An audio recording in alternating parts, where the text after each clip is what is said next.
Hey guys, it's Bro You Whack, and it's my favorite time of the year where we get to look back at a whole entire year of Overwatch skins, and I try to justify to my accountant why he spent thousands of dollars on a bunch of Kariko skins. What I plan to do for every single Saturday in December is bring a top 10 video, with the exception of today, where we're going to be looking at the top 5 best Mythic skins to come out 2025. Then next week, we're going to look at the top 10 best Battle Pass skins, the following week, the top 10 best shop skins, and then ending off December, the top 10 best collab skins. Now you might be saying, so, bro, you whack! The Naked Cassidy Mythic skin isn't even out yet. Oh, don't you worry, it's not on the list. The Cassidy Mythic skin is kind of like the rock bottom of where Mythic skins kind of started and then ended in the year, with just a whimper of a skin. Is what recency bias would tell you. I actually think 2025 had some pretty good Mythic skins released, and I think once we look at some of the best that came out this year, I think you'll also agree too. And to begin, let's start with number 5, because that's how a top 5 list works, beginning with Sojourn's Mythic skin. Okay, so not starting off so hot.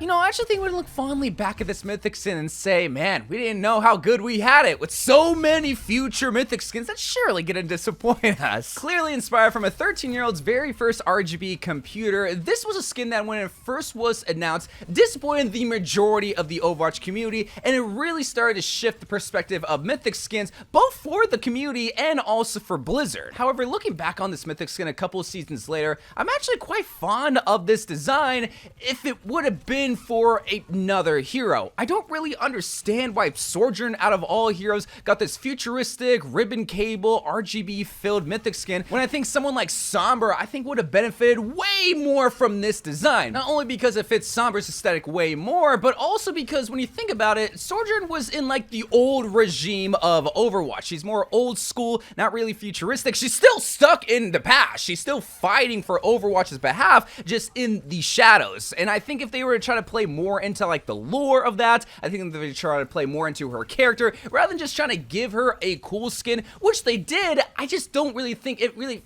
fit her. When we look at all other Mythic skins, it really does fit the character. That's my only problem with this Mythic skin. Other than that, I absolutely love the colors and I love the progression of this Mythic skin. We have 3 different hair pieces, 2 of which kind of have that like traditional Killmonger style, which I kind of think is overdone in video games. It doesn't look bad. I just would have liked to see more kind of level 3 style of hairdos when it comes to like the braided bun. It looks phenomenal on Sojourn, especially with that black colorway. Oh, no wonder they changed the progression system to this, because everyone would want to rock that level 3 or level 4 Mythic skin for Sojourn. And let's not forget about the VFX with this cyber wave sound whenever you shoot your electric ball or your railgun. Like, the VFX of the Mythic skin is one thing that they have not really missed a beat on, and especially with this skin, it's so satisfying to be playing with this skin and missing all of my railgun shots with. Now here's the 4th best Mythic skin coming out of 2025, and man, who remembers Pixie Zenyatta?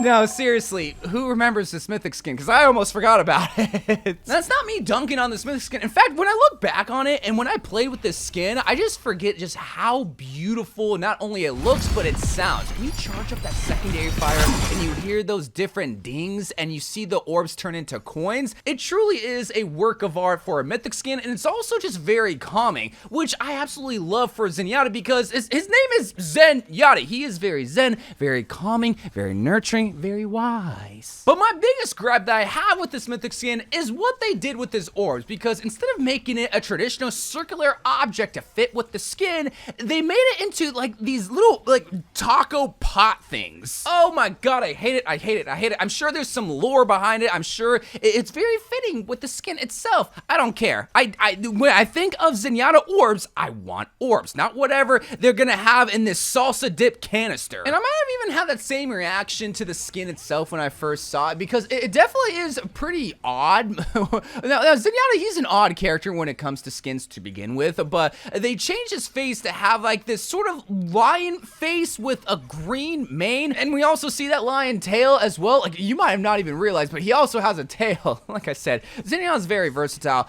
Now, I actually come to really like the color composition. I think it really works with this skin, and when we look at the other Mythic customization too, I think it offers a lot of ways to really express this grand Mythic skin for Zenyatta. We have this purple and gold scheme with a different mask where he's just smiling. He looks so happy.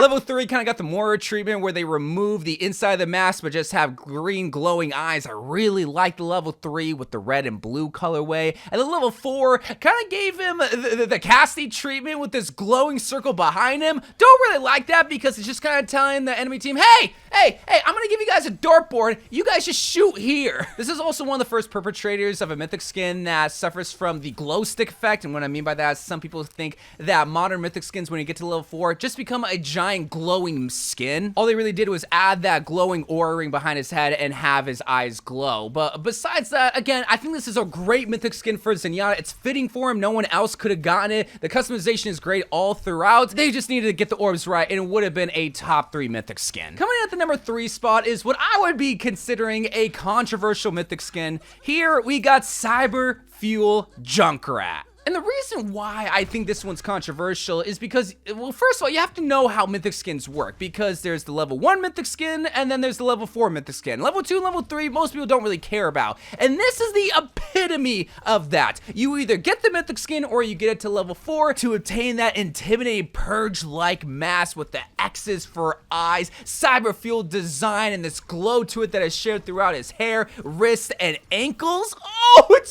so good, man. Level 4 Junkrat is one of the best mythic skins I've ever seen. On top of that, the gun is one of my favorites. I really do think that the playful design of Junkrat is seen throughout with this intimidating factor. You have these little cyber devil Ninos seen throughout with their grenades and the C4. Yo, can I talk about the trap? It having a tongue is so goofy, and the highlight intro, how it looks Junkrat, it's one of my favorite highlight intros for a mythic skin of all time. And then we see 3 different Devil Nino designs in his tire, which is one of his most iconic features. The tire, the thing that actually gets you kills with Junkrat. Now you can have a different customization options. I love the accessories. I love the overall design. I especially love the colors with the glowing cyber fuel effect. Like, truly, level 4 Junkrat's mythic skin is one of the best level 4 skins of all time. But then when we get to level 1, 2, and 3 for this mythic skin, it's the biggest catfish that I have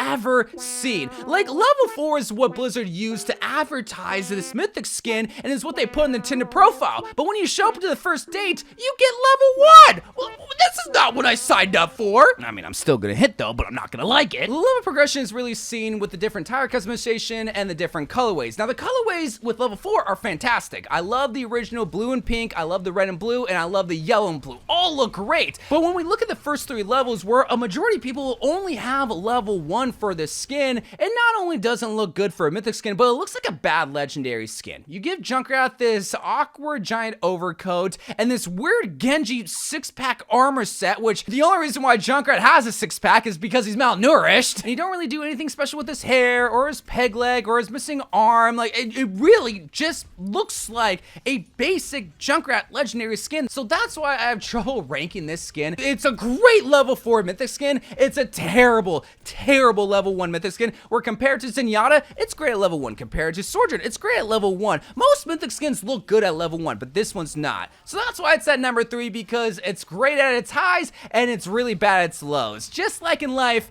and me when I'm trying to go on dating apps. I don't anymore because I got banned from all of them. Coming in as the runner-up for the best mythic skin of 2025, you might be surprised to see this one, but I'm gonna be putting a Diva's Harangue mythic skin at the number 2 spot. Remember how I said with Swords in the mythic skin that I really didn't fit the character? For this Diva mythic skin, it's the complete opposite. I think this is a beautiful callback to where Diva is originally from, which is South Korea. In case you guys don't know, South Korea's national animal is the white tiger. And when crafting a white tiger mythic skin for Diva, you can really tell the artist that worked on the skin really took their time to make it look like a work of art. Similar to Zenyatta, this truly is a magnificent representation of Diva, of South Korea, and the white tiger. They ditched all the playful elements with this skin, with the exception of a cute little white tiger keychain keychain at the bottom of her bunny blaster. I love that little detail. And we see a ton more tiger elements soon throughout the whole entire mecha, like the tiger face smack dab on the cockpit of her mecha, also tiger claws on the side of the guns. And then in the later level for a diva herself, we do see a tiger mask, which is my preferred design choice for a diva. And while the VFX aren't my favorite compared to this year's Mythic Skins, I still think they're really satisfying and play well into the skin. I love the little blue effect from the rockets and the side blasters, and I especially love hearing the roar of the white tiger whenever I get back into the mecha. The one thing that I would have preferred is if they changed the little bunny icon for her ultimate to have the white tiger icon that we see whenever we get back into the mecha. This is also one of the few Mythic Skins that's kind of more reminiscent of the early Mythic Skin designs, where all the different levels have different customization for mainly Diva herself rather than the mecha. We have different hairstyles and different makeup designs, and you can really prefer one level over the other. We also have 3 beautiful colorways with the original white and blue scheme, then a very interesting red and gold color scheme, and then we have a classic Diva pink and white colorway. And then what I typically like to do is go for the Gilded Aspect level 4 color scheme with the gold and black, looking like Naruto with the glowing eyes of the mecha, making me feel like the 7th Hokage. Oh, spoiler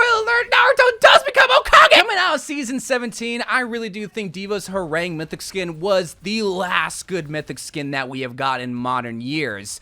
But there was one more Mythic Skin that came out in the previous season that would take the #1 spot. Hi gamer boys and e-girls everywhere, at the #1 spot, I'm sure you saw this one coming. We got Juno's Heart of Hope skin. Now I think this one's gonna be controversial for all the wrong reasons. One, because people don't like Juno because she's like a new modern day Kiriko getting all the skins. But 2, because people don't like cutesy skins. But how could you not expect a cutesy hero to get a cutesy skin like this one? And you wanna know my biggest argument as to why this skin is so good is because coming out of 16, where Mythic Skins no longer really dictated the theme of a season, had a whole entire lineup of skins and a whole entire season dedicated to this skin. The Heart of Hope Crusaders, or whatever they called them, they had a whole lineup of Sailor Moon-like skins, of cutesy characters dressing up in free little dresses to fight for justice. And it's all led by their leader, Juno, with so many different looks that can serve at many different restaurants,